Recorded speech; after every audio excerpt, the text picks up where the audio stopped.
if we have time, are we making the best clears that we can?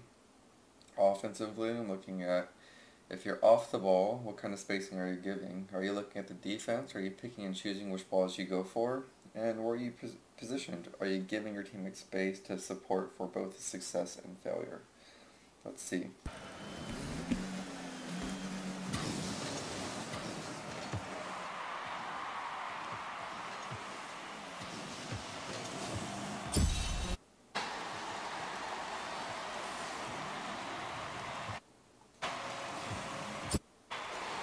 Interesting start.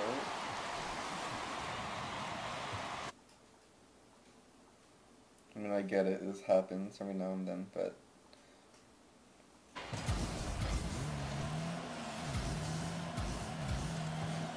Oh, I see what happens. Alright, that's unlucky. Just food for thought. Whenever I do these kickoffs, I don't go for side boost, I just go for this boost. That way I have around 46 boost, and it's pretty good. And then, if you were to be in that position, let's see what would happen. You're here, you're here, you're here. And you might be able to react, because it goes right to you on that spot. Something to think about. I find more consistency with it. I can react to more things.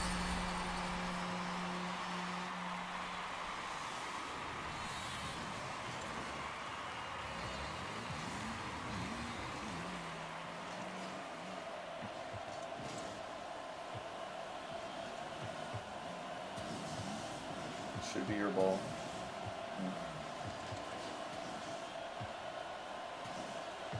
Good patience. But we go straight to the wall, and now we're committing to this that we don't need to do. So what did we just accomplish there? We got that goal, which is great, but this is not going to fly once you get into maybe mid-champ 1. Because you got pretty darn lucky with it, and this is such a big commit, and what I want you to think about is when you have this much time in space, let's take a look at your boost too. So you have almost 100 boost. I would actually boost away, boost all the way away, or boost away from here. Let this ball come down, go for the bounce hit it above the crossbar, follow it up, force red player to play it. He's probably not going to block it, and you can just let it hit the wall and just finish it for a really simple, consistent shot that you use maybe 20 boost, 30 boost for the entire play. I really don't want to see us go for this every single time, because that quality of air drag is not going to be as consistent as simpler options that are not as punishable.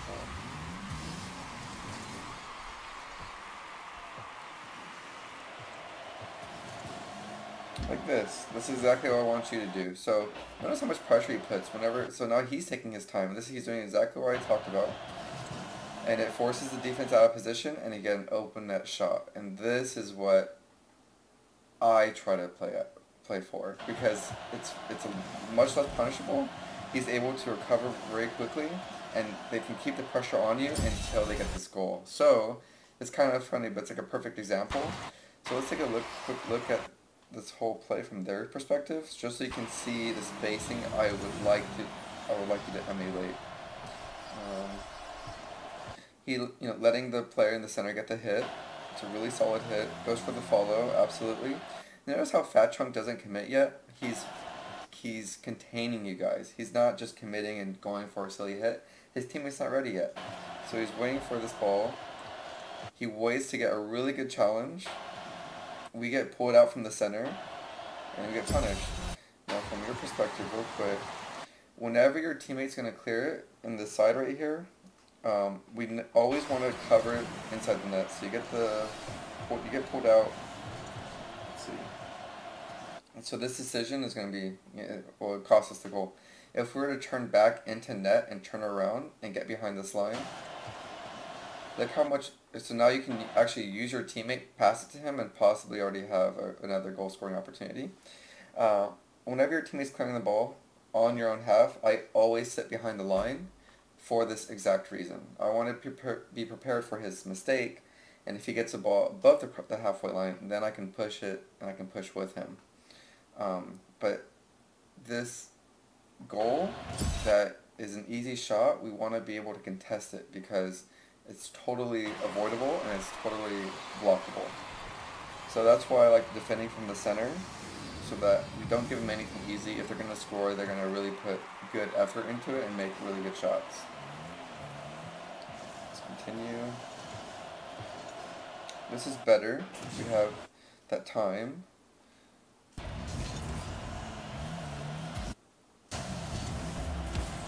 It's the right idea. Let's see. We almost have more time to deal with this. I always try to round out my approaches as much as I can, and you're going for that little inverted hit, which isn't bad. But an even easier option is letting that ball bounce a little bit more and just letting your teammate actually get it, because he was rounding it out, so that we can just really get a direct hit above that crossbar, which is that danger zone. Your hit wasn't bad, but I think it was like the second best option to the play. We just want the most quality, because this is a very good opportunity to score and we don't want to waste it, and that's what I'm trying to get you to realize.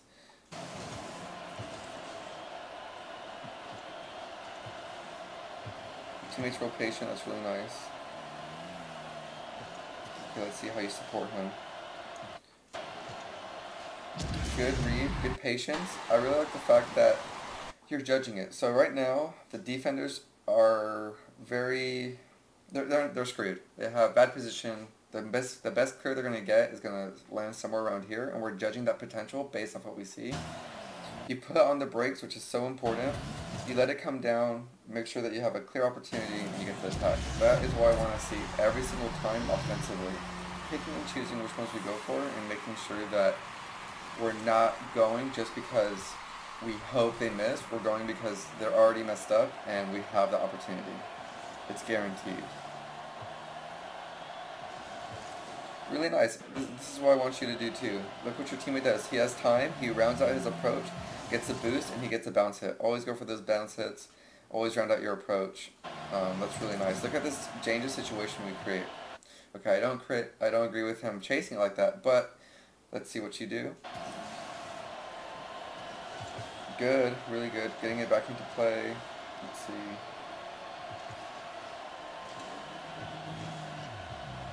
Unfortunate.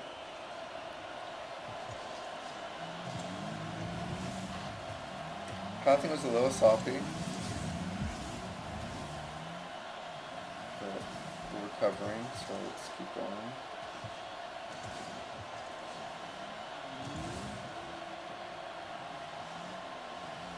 Yeah, this is odd. Okay.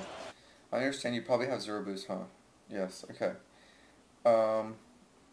I always push up with my teammate using these boost pads. So if I'm pushing down the middle, I'll use these. If he's going the right side, I really like to grab these.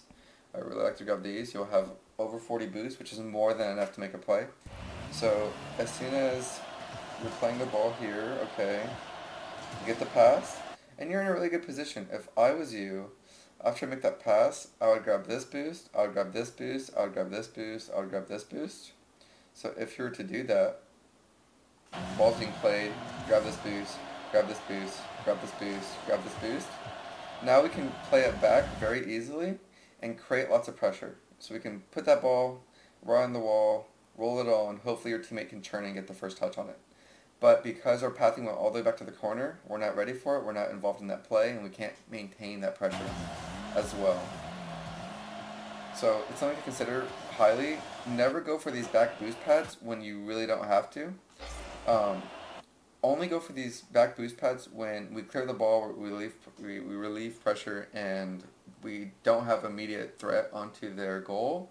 We can just, grab this boost. Or it's the natural part of our path. We're blocking the ball, we land on this corner, and we grab it. Otherwise, work with boost pads, work with your as little boost as you can, and it's all about position. If you're in a good position, 30 boosts should be more than enough to make a play. So let's see what you do. So even grabbing that boost pad, we can see how it pulls us out of that position, and we can't defend this nearly as well if we just maintained our center position. especially after grabbing the other boost pad. So you might have taken away your teammate's boost pad too. Or you didn't grab the first one, which is fine. And you actually had more than enough, so he grabbed it. So in this case, if you're going to that boost pad and you lose it, 1, 2, 3, 4, 5. 1, 2, 3, 4. If you just grab 3, 4, however many you can, I would probably grab the arc. I would probably grab 1, 2, 3, 4 and stay here. And then I would just really be patient. I would probably stay right here and slowly go up. And as soon as I see him round that corner, now I'm going to press, and now I'm going to pressure, and then I would win the ball. And it's because again, we're picking and choosing when we want to challenge it, and we need to maintain our center position in order to see this. But as soon as I see that the ball's off the wall, he's above the ball, and he's coming down, I know exactly where it's going. Come here, get the really good challenge, and possibly get another really nice opportunity. Okay, they're giving you all day. Let's see what you do with it. Very, very nice. Great decision. Fantastic. Amazing. Perfect. Good. They gave you time. Bring it down. Control it. Make a threatening hit.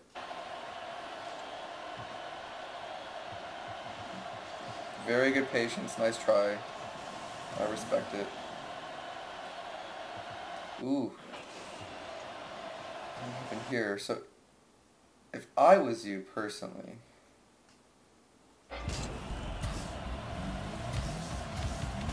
make that pass, makes that hit, I would not turn off ball cam. I would keep ball cam on and take a look, and I would, because right now this guy is not behind the ball, they're both in front of the ball, so they have to go backwards so that they can't make a big boomer just yet. I would keep ball cam on, follow it. As soon as I see this, I would probably grab this boost and attack. Because you went back, your teammate should recognize that and go get it, because you guys are the closest one to it. That's just miscommunication. But turning off that ball cam costs you another opportunity. Let's see how you approach this ball. We're both caught on the outside, which is not good. Someone needs to be back and covering that middle section. Yeah, so we really don't want to do this because the kind of clears we're going to get are all going to bounce off the corner and come right here for the other guy. I like the fact that you're coming back to the front post, which is where the ball's going to be. But notice how that block didn't do much. It gave the ball right back. You guys would have been better off him not touching that ball, going to the front post, coming to you for a best clear.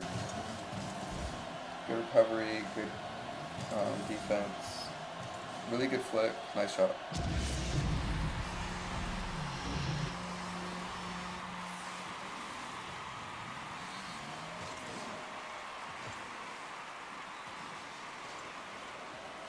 Good challenge. Good challenge.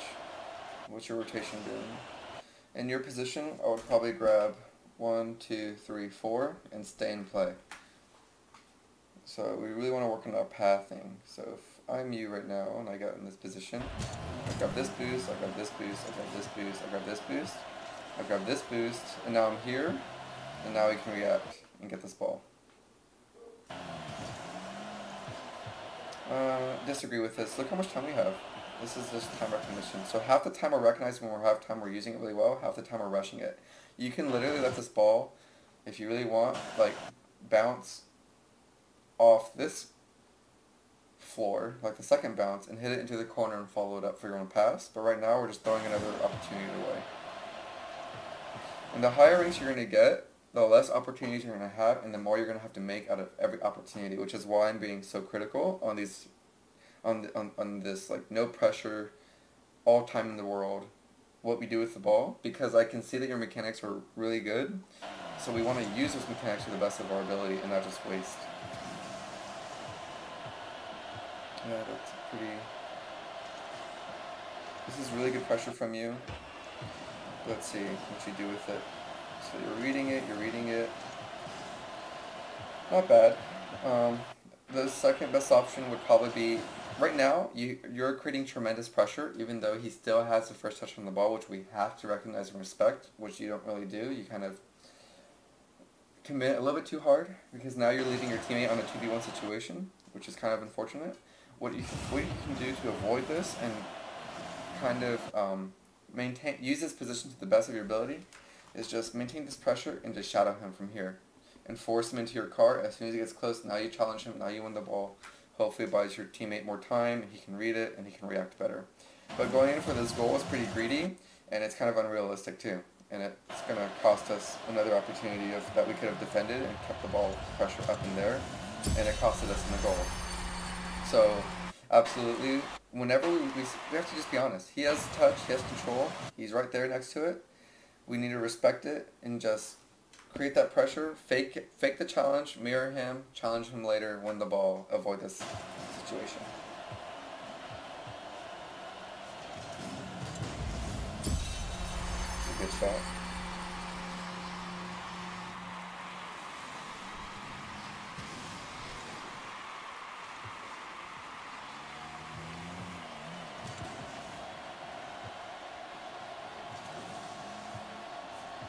Giving you time, you recognize it, you're using it, great. Good. You see a rotation. Another issue. When we're rotating, go full speed. So you grab the big boost, use 10 boost, and then flip. I know it looks weird because you have ball cam on, but get used to muscle memory. If you're out of position, going full speed, behind your teammate, rotating back, full speed. The quicker you get back into position, you would have already been over here by now, and now you can react to this ball much easier, just by going full speed earlier.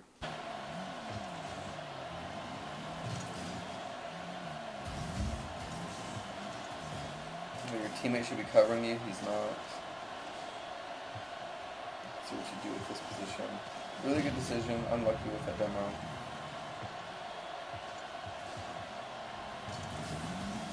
Good defense, good cover. Let's see what you do with it. Ooh, bad decision. So, right here, the best option is going to be to boost really fast into it, going up under it and turning right as hard as you can as soon as you get under the ball. And what that's going to do is going to pop it out, and it's going to hit in this area, and it's going to give your teammate the perfect pass. Maybe you're trying to do that, just missed it. Another one. So we gave that ball. We don't have to pressure this ball. He still has it. We should not commit, and we should give up on it, and we should just rotate back and cover our teammate so that we have a good angle behind here. Because now we could already be back in goal, waiting behind the net, and getting this clear immediately. Instead, we're not there, and we get punished. So it's all because of that decision to go for one last attempt. That time between there and there, you could have already been here. We've been here, we're in full speed, we're back going in the center. This ball comes, now we can react, we get a really good save.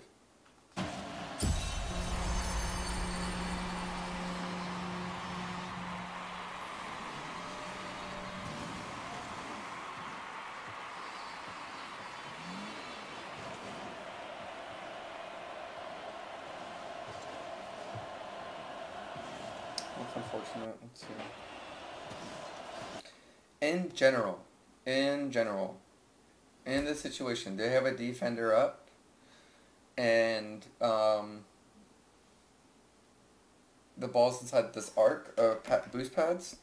I never like to go for these balls because it's a high risk, high reward situation where he has the easiest save and you are going to be late to it if he reacts to it properly. And that will cause your teammate to be out of position and you to be out of position. I do understand that this circumstance was off kickoff. It's on the wall. He hasn't reacted yet. But notice how your only window of opportunity to score a goal is if you read it and you got to this area, which is a very small window. If you would have done that, I can't pause and talk about it, but what I would say is that I wouldn't be able to do that either because it's kind of hard to read. Instead, I would wait back here, force the defender to make that save, and when he makes that save, if he was to hit it, which he should have, it's going to force him out of position, and it's going to open up the net, and it's going to make you have a very easy ball. So it's called the second ball. So the first ball's from your teammate, the second ball's from the defense. You want to react to the second ball if you don't like the first ball. Because we can't depend on them to miss it. We want to be secured in our situation to know that if we challenge the ball, it's because we know that we're going to get it, and we're not, and we want to be sure. So when you challenge that, you were unsure if you were going to be able to get that ball or not, depending on the defender's reaction. So kind of depending on the defender to make a mistake for us to succeed, and that's not as consistent as creating our own luck. Good, really good pressure, really good. This is great. Your teammate rotated all the way back to goal, and that's why he's not here. 30 seconds left on the clock. Really good stuff. Really close. Again, it's about just really trying to think about the situation and what's best. In this situation, you're late. You're simply put, you're really late, and it's going to be a really hard shot to make. I would much rather slow down the pace, maintain this central position, mirror it, let the orange guy hit the wall, and now you have all day to make this shot. And you can bang it over the crossbar and follow it up and force Fat Chunk in a very awkward position, or you can go for a shot. But just holding back, holding that center position and reapproaching the ball from that second ball, you letting the defender hit it, they're going to give you the ball.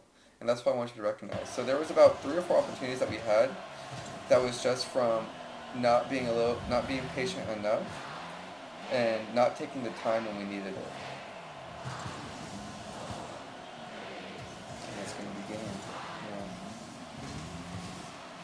So, in short, defensively, let's get back as quick as we can. There was too many times that we're caught.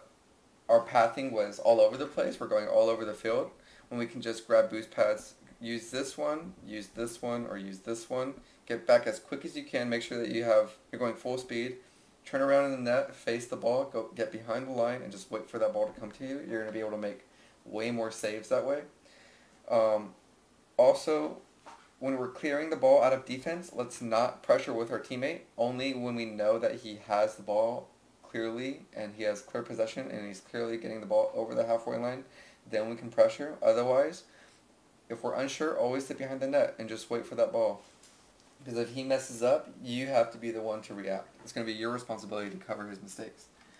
Up top, I want to see more approaches that are on the same side. So you did it once and you got a goal from it where your teammates going up the side, both the defenders are stuck right here, and you're waiting and seeing, but you're approaching the ball from the same side. The ball's on the right side, you're on the right side, and it creates really nice angles for you to work with. So I call it like the area of opportunity. So look at the area of opportunity that we have. Any ball that spits out of the corner, we have a very nice straight angle towards the net. Even the ones that are over the net and on the backside, we can still go straight to the back post and get it in.